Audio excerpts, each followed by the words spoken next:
그래서 보통 중간이나 기말고사에서 이런 비슷한 형식의 글을 쓸 일이 많이 있을 거예요.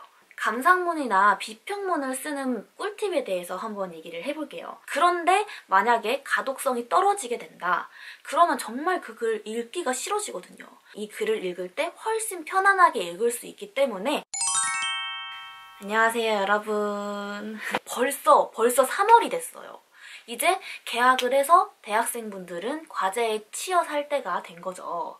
그래서 오늘은 제가 전공과 교양 수업을 들으면서 느낀 레포트 잘 쓰는 법에 대해 한번 이야기를 해보려고 합니다. 참고로 제 전공은 국어국문학과고요. 현재 3학년 재학 중이고 또 F학점부터 A+ 학점까지 다 받아본 경험이 있습니다. 우선 첫 번째 줄 쓰는 법부터 제가 말씀을 드리려고 해요.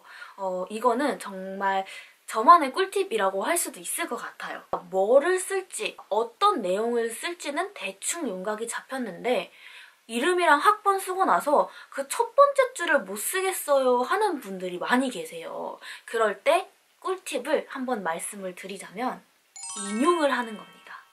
내 생각과 비슷한 의미를 가진 속담이나 명언 혹은 뭐 비슷한 가치관을 가진 소설의 명대사 같은 거를 인용을 하면 훨씬 더 간지나게 그 보고서를 시작할 수 있습니다.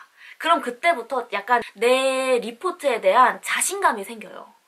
그런데 이렇게 매번 인용을 할 수도 없고 내가 말할 내용과 관련이 있는 문장들을 못 찾겠어요 하는 경우도 있을 거예요. 그럴 땐 어떻게 하냐? 일단 제일 먼저 든 생각을 바로 적어버리는 거예요. 이때 제일 중요한 건 뭐냐? 내가 이 생각을 하게 된 이유를 논리정연하게 써 내려가는 거겠죠. 그러기 위해선 소제목을 다는 게 정말 중요해요. 소제목을 하나, 둘, 세 개 정도로 정하게 되면은 내 생각을 훨씬 더 깔끔하게 정리할 수 있고 글을 쓰다가 갑자기 산으로 가는 거를 방지해줘요. 교수님들도 정말 많은 학생들의 레포트를 한 번에 읽으셔야 된단 말이에요. 그런데 만약에 가독성이 떨어지게 된다.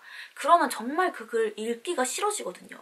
근데 소제목으로 하고 싶은 말을 1번, 2번, 3번 이렇게 크게 나눠 놓으면 교수님들도 이 글을 읽을 때 훨씬 편안하게 읽을 수 있기 때문에 좋은 학점을 받는 길이라고 할 수 있을 것 같아요.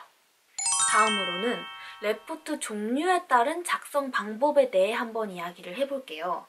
우선 감상문이나 비평문을 쓰는 꿀팁에 대해서 한번 얘기를 해볼게요.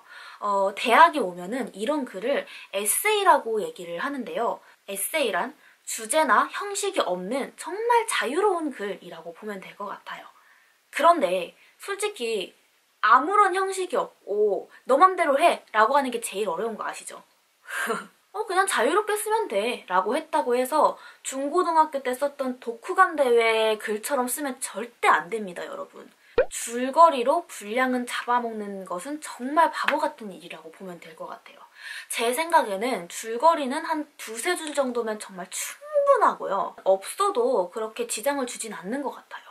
글의 종류가 감상이나 비평인 만큼 뭐 이런 작품을 접하면서 내가 느낀 점 혹은 뭐 생각하게 된 점에 대해서 길게 써가는 게 되게 중요하거든요. 교수님들은 절대 그냥 단순한 작품을 과제로 내주지 않아요. 되게 막 우와 하고 웃다가 그냥 끝나는 작품은 절대로 과제로 내주지 않고요. 무조건 어떤 심오한 주제가 있거나 어떤 사회 현상을 반영하고 있거나 혹은 인간의 뭐 심리적인 무언가를 다루고 있는 그런 작품을 과제로 내준단 말이에요. 그래서 보통 과제들이 재미가 없는 거예요. 그런데 이러한 작품들에는 좀 보편적으로 전하고 있는 메시지가 확실하단 말이에요. 그렇게 뭔가 큰 틀은 벗어나지 않으면서 그 안에서 나만의 개성을 살려 설득력 있게 쓰는 게 정말 중요한데 사실 그거는 그냥 글을 쓰는 스킬에서 나오는 것 같아요. 아까 제가 초반에 말했던 뭐 적절한 때에 인용을 사용한다든지 혹은 소제목을 이용해서 논리 정연하게 정리한다든지 하는 거에서 이런 설득력이 느껴지게 할 수 있다고 생각합니다. 그럼에도 불구하고 조금 더 욕심이 난다면 이 작품을 다룬 논문을 한번 찾아보는 것도 좋은 방법인 것 같아요. 일단 논문이란 거는 누군가 학위를 받기 위해 혹은 학위를 받은 사람이 쓴 글이라는 거거든요. 그래서 적어도 나보다 10년 이상은 공부한 사람들이 쓴 글이기 때문에 훨씬 더 전문적이고 정리가 잘 되어 있어요. 그런 여러 논문들 중에서 내 생각과 비슷한 논문을 찾을 수 있을 거예요. 나와 비슷한 생각을 가진 10년 이상 공부한 사람이 쓴 글을 참고해서 내 글을 쓴다면 훨씬 더 퀄리티 있는 글을 쓸 수 있게 되는 거죠. 다음은 주장하는 글을 쓰는 방법에 대해 한번 이야기를 해볼게요. 이때 제일 중요한 건 교수님을 설득한다고 생각하고 글을 쓰는 겁니다. 보통 주장을 한다라고 하는 건 내 앞에 나와 생각이 다른 사람 혹은 이 일에 관심이 없는 사람, 생각이 비슷한 사람들을 대상으로 내 의견을 설득시키는 거라고 보면 되잖아요. 이거는 교수님께서 직접 말씀을 하신 거예요. 나는 채점을 할 때 뭔가 이 글에 설득력이 있고 내가 이 글을 읽으면서 설득이 당하는 것 같으면 좋은 점수를 준다. 이렇게 말씀을 하셨어요. 우리가 과제로 주장하는 글을 쓸 일은 보통 1학년 때 내가 세상에서 가장 존경하는 인물을 골라서 써라. 뭐 이런 거나 사회적으로 이슈가 됐던 어떤 인물에 대해 이 사람의 행동에 대해 찬반 의견을 써라. 뭐 이런 경우가 있겠죠. 결국은 내 의견을 설득력 있게 쓰는 게 제일 중요한 거라고 보면 될 것 같아요. 그런데 이런 글을 쓸 때는 약간 교수님의 성향을 파악하는 것도 중요한 것 같아요. 예를 들어서 이 교수님이 정말 열려있는 교수님이다 싶으면 정말 내 맘대로 그냥 내 의견을 피력하면 되는데 간혹가다 아니죠.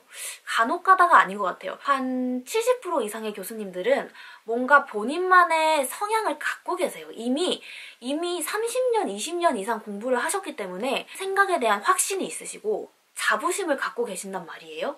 그런데 내가 그 생각에 반하는 글을 쓴다? 아무리 설득력 있다고 해도 절대 좋은 점수를 받을 수 없습니다.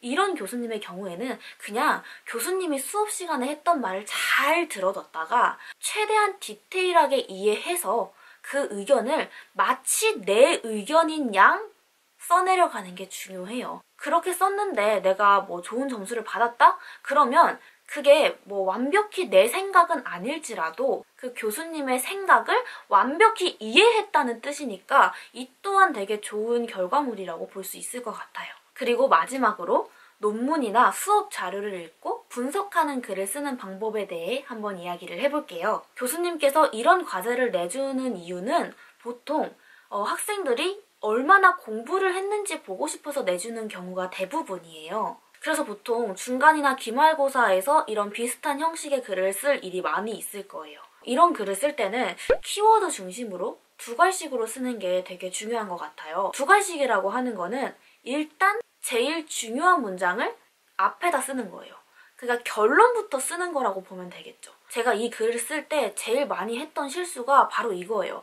그러니까 뭔가 무조건 서론, 본론, 결론에 맞게 글을 써야 될 것 같은 거예요. 그래서 막 되게 장황하게 서론을 이야기하고 장황하게 내 의견을 이야기한 다음에 결론 짓는 그런 식으로 레포트를 썼을 때는 그렇게 좋은 점수를 받지는 못했던 것 같아요. 근데 어느 순간 이런 노하우가 생기면서 제일 중요한 문장을 맨 앞에 쓰기 시작했더니 그 다음부터는 조금 더 나은 점수가 나오더라고요. 이런 글은 위에 주장하는 글이나 감상문에 비해서는 정답이 정해져 있는 글이라고 볼 수 있어요. 내가 이만큼 공부를 해서 그거 공부한 걸 바탕으로 그냥 정답을 써내야 되는 거란 말이에요. 정답이 나오면 왜 그런 정답을 썼는지는 굳이 읽지 않아도 만점을 줄 수가 있는 거죠. 교수님도 사람이기 때문에 정말 많은 사람들의 과제를 보려면 피곤해요. 그런데 앞부분에 포인트가 딱딱딱딱 잘 정리돼 있어. 그러면 당연히 좋은 점수를 주고 싶을 수밖에 없죠. 자, 이렇게 제가 그동안 터득한 대학 레포트 잘 쓰는 방법에 대해 한번 이야기를 해봤고요. 글이란 게 정답이 없는 만큼 제가 했던 말이 당연히 정답은 아니에요. 하지만 나는 이렇게 써봤는데 그래도 좋은 결과가 있었다 정도로만 생각해 주셨으면 좋겠고 오늘 영상이 유익했다고 생각하신다면 좋아요와 구독, 댓글 그리고 알림 설정까지 부탁드릴게요. 그러면 안녕.